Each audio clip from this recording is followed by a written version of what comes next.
Time to buckle down and write that good representation that everyone seems to be looking for nowadays. Gotta soothe the critics. Okay, I can do trans. I can do trans. Okay, let's start with a character that wants to be the opposite gender. There is no opposite gender. Gender is a spectrum, not a duality. Who are you? I'm your trans conscience.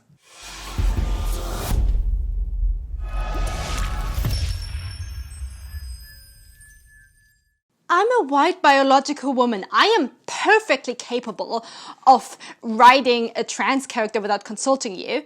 I know what oppression is. I'm oppressed.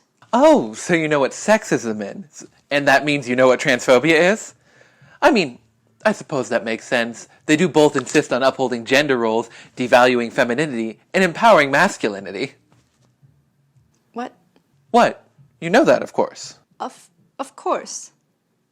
Of course, the spectrum. Yeah, my character, he's very far on the spectrum. Like, he can totally trick people into thinking he's a woman.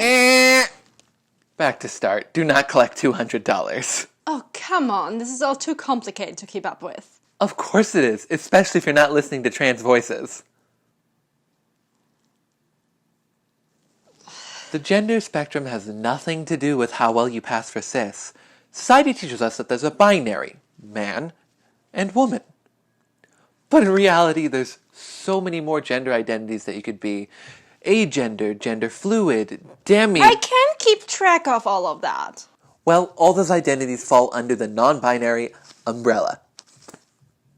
So, if you want to write somebody off of the binary, you should do your part to research non-binary identities through own voice sources. So every cis person does great to do their own research. But I want to write about a man who wears a dress.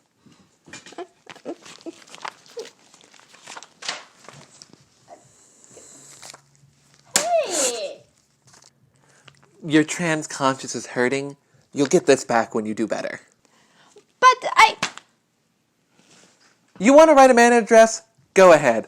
But that's not a trans character. it's a dress! Here's the thing. We are conditioned to believe that clothing represents our gender identity, when it really doesn't. Different cultures have different social standards, and throughout all of history, our fashion sense has changed greatly. Cisgender... Don't look at me like that. That means your gender aligns with the one that you were assigned at birth. Now, cisgender men can wear dresses happily as much as they want, and it doesn't make them any less of a man. That's that sexist oppression you know so much about. But you know what I meant, though. You meant a binary trans woman. The male to female type. That's an outdated term. Come on. No, listen. Calling them male to female implies that they were ever male to begin with. Rather, they've always been the gender they identify with. They've just been assigned the wrong gender at birth due to outdated medical standards. Okay, but the DNA... I'm gonna stop you right there. Do you want to write a good trans character? I guess. Then we are not gonna dissect every transphobic argument.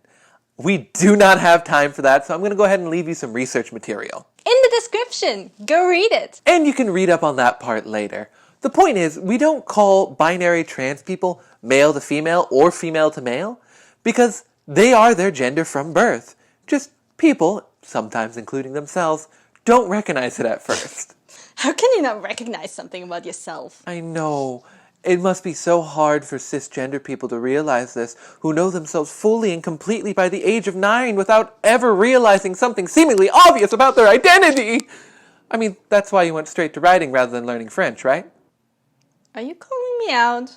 Are you calling yourself out? All right. I want to write a trans man.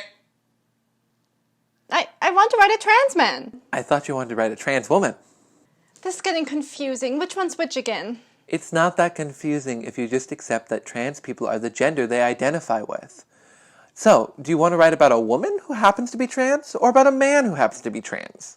A woman, I guess. Great. So what's her sexuality? Trans. No, her sexuality. Trans. Like, she's willing to woman stuff. Women stuff? Yeah, I got her starting her transition with like lipstick and heels and stuff. Okay, hold up though. We're talking sexuality, which has nothing to do with gender. I mean, who she's romantically and or sexually attracted to. I mean, women, of course, like before. Okay, so assuming all trans women are lesbians is extremely heteronormative in a very transphobic way, my dear. See, you're assuming that because they are actually men, don't look at me like that.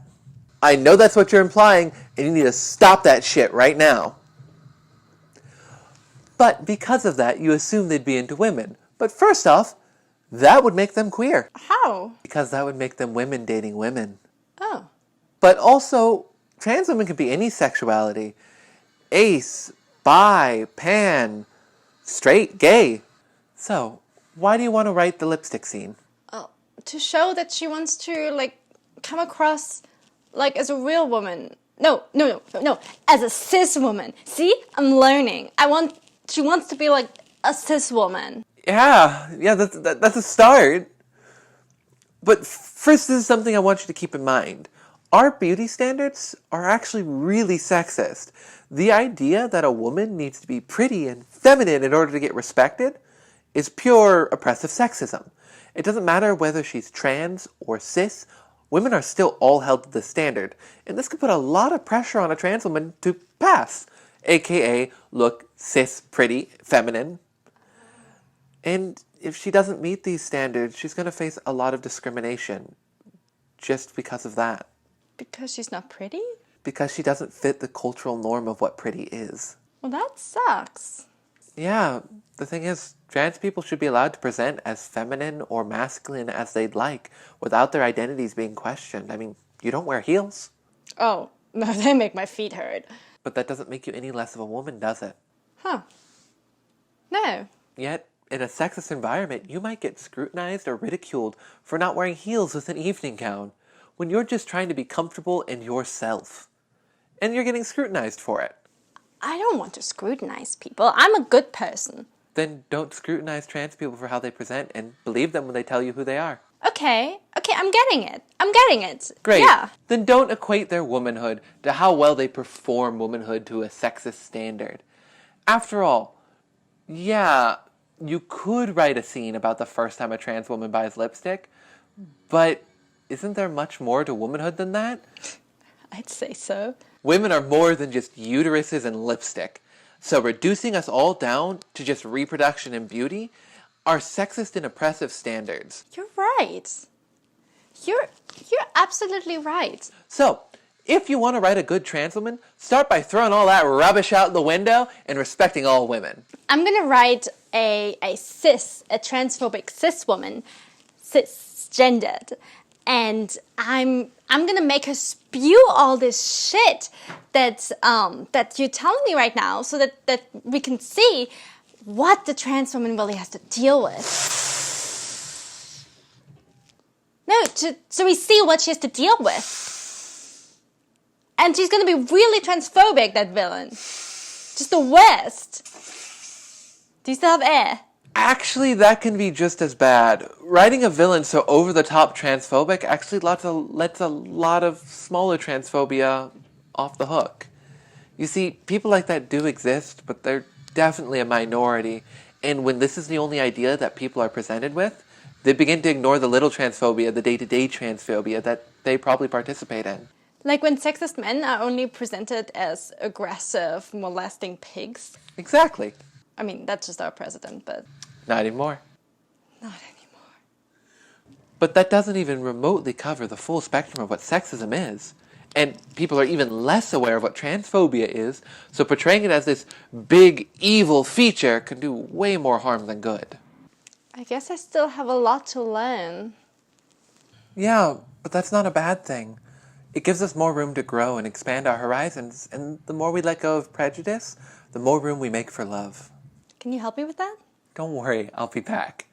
But also, please use the resources I'm leaving for you in the description. And don't ask trans people to do free emotional labor. After all, it's easy to educate yourself, and It's not marginalized people's job to teach you about oppression. When you can, pay trans educators for their work, even if it's just a small donation, okay? No, thank you. I'm your conscience. A deep internalized part of you, you know? Do you take PayPal? Oh, no, honey. How about some self-love? How about you pay me by examining your biases and seeing the internalized misogyny and fear of losing privilege that they come from, okay?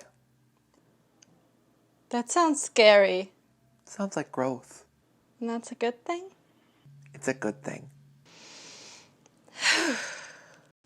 That's it, dear Story Manifestor. Thank you so much for watching. I hope you enjoyed it. Please tell us in the comments what you thought. If you have any great books or organizations on trans issues and trans rights that you want to share, please leave them in the comments. We'll also, in the description, there'll be some more info and resources on the whole matter, as previously mentioned. I'll also put some charities to support for trans rights in there, and some reading lists on trans books. Luckily, there's more and more stories now that are including trans characters, and not in the way that this character was going to include them. So yeah, check them out. It's really great to keep educating ourselves and keep reading. If you like this video and want to give my channel a little boost for the YouTube algorithm, I would greatly appreciate that if you could like it, subscribe, and ring that bell. I'm almost at 100, and at 100 there's going to be a little bit of a giveaway, so keep an eye out for that. I make videos like this one every week, but also on trope talks and encounter culture, so storytellers' lives a little bit, and there'll be some more live writing sprints coming up soon. So keep an eye out on that. Thank you so much for watching. I'm happy you're here, and I'm gonna take this off now and keep growing. Bye.